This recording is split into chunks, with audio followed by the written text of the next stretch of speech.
BHU का information bulletin आता है और उसके साथ एक कंट्रोवर्सी आ जाती है। बीएचयू ने अपने इंफॉर्मेशन बुलेटिन में सीयूईटी दोबारा देने को लेकर कुछ रिस्ट्रिक्शंस की एलिजिबिलिटी यहां पर दी है।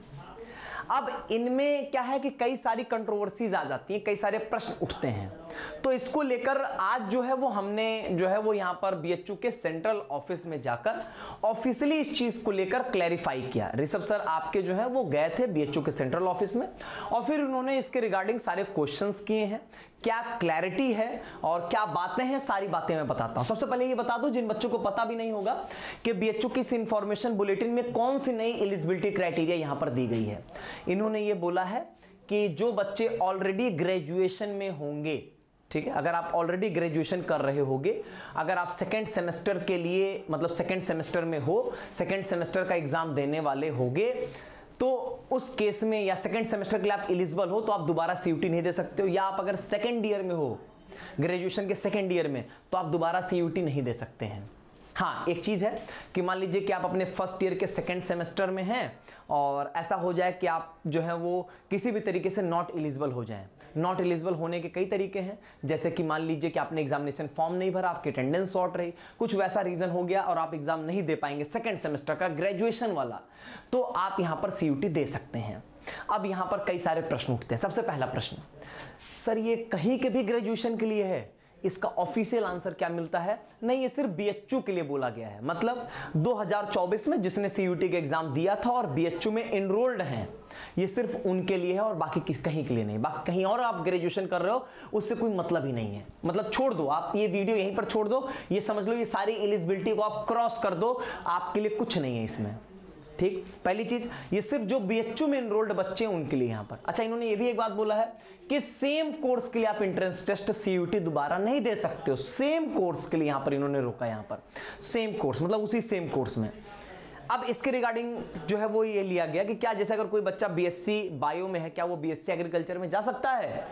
तो इनका ये था कि हाँ, कोर्स जैसे ही बदल रहा है, वो बीएससी बायो से बीएससी एग्रीकल्चर हो, बीए आर्ट से बीए सोशल हो, इवन ऐसा कि अगर मान लीजिए आप बी ऑनर्स हिंदी हो और आपको पॉलिटिकल साइंस चाहिए, मान लो आप बी ऑनर्स बंगाली में हो, आपको यहां पर जो है वो बी ऑनर्स फ्रेंच चाहिए, सब्जेक्ट आपका चेंज हो रहा है तो कोई दिक्कत नहीं है, आप जो है वो यहां पर स्विच कर सकते हैं। मतलब आप एंट्रेंस टेस्ट देकर और अगर आपका क्वालिफाई कर गए, मेरिट में आ गए, तो आप एलिजिबल हो, कोई दिक्कत की बात नहीं है।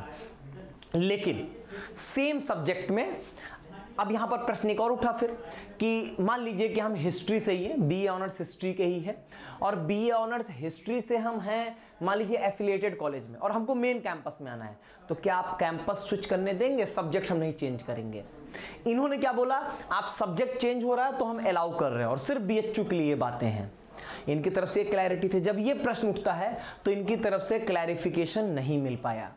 इन्होंने एक बात बताया कि जो ऑफिशियल बात हुई, जो वहां पर ऋषभ सर को उन्होंने बताया सेंट्रल ऑफिस ने, कि आज शाम में जो है वो एडमिशन कमेटी की मीटिंग है यहाँ पर और उस मीटिंग में हम इस पॉइंट को रखेंगे और क्लैरिफिकेशन लेंगे और वो जो क्लैरिफिकेशन मिलेगा वो हमको मंडे को पता चलेगा, क्योंकि कल संडे है, कल कोई ऑफिस ओपन नहीं होगी, तो मंडे को हम आपको इस चीज को क्लियर कर देंगे। बात आएगी हम क्या करें, आपको कुछ परेशान होने की जरूरत नहीं है। आप तैयारी कर रहे हो ना, तैयारी आप अपनी कंटिन्यू रखिए, मंडे तक आपको क्लियर हो जाएगा। और पहली चीज, ये तो सिर्फ उन बच्चों के लिए दिक्कत है जो एफिलिएटेड में होंगे और मेन कैंपस में आना चाहते हैं, क्योंकि आप अगर सब्जेक्ट चेंज आपका हो रहा है तो कोई इशू नहीं है ना। ये तो क्लियर कर दिया कि भाई आप हिंदी से हिस्ट्री में जा सकते हो, आप ज्योग्राफी से पॉलिटी में जा सकते हो, ये तो अलाउड है ना, इसमें दिक्कत नहीं है।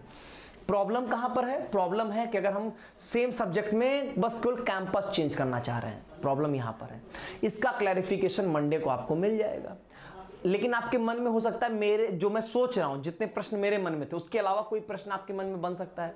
अगर कोई और प्रश्न है तो कमेंट बॉक्स में पूछिएगा, तो फिर हम आपको उन सब चीजों के रिगार्डिंग जो है वो मंडे को वो सारे प्रश्न भी सामने रख देंगे। कई बार होता है कि हमारे मन में भी वो प्रश्न नहीं आते हैं, ठीक। लेकिन इसके अलावा जो भी बच्चे ये वीडियो देख रहे हैं उनको मैं एक ही सजेशन दूंगा कि भैया मालवीय एकेडमी का क्रैश कोर्स उज्जवल बैच की क्लासेस ऑलरेडी 20 मार्च से शुरू हो चुकी हैं।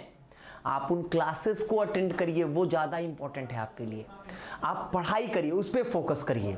बाकी मैं ये भी कहूंगा कि जैसे ये जो बीएचयू की एलिजिबिलिटी भी है, आप यार एग्जाम दो, जो एलिजिबिलिटी है वो तो जब काउंसलिंग कराओगे तब ना देखना होगा, तब ना समझना होगा। फिलहाल हम मंडे को ही क्लियर कर देंगे, तो आपके सारे डाउट्स, सारी दिक्कतें जो होंगी वो दूर हो जाएंगी। ठीक, पढ़ाई पे फोकस करें। एडमिशन ओपन है, अभी 20 से क्लासेस शुरू हो चुकी है, तो 20, 21, 22 अभी तीसरा दिन है, तो डिले ना करें, जल्दी से जल्दी जुड़े, क्योंकि बहुत समय आपके पास है नहीं।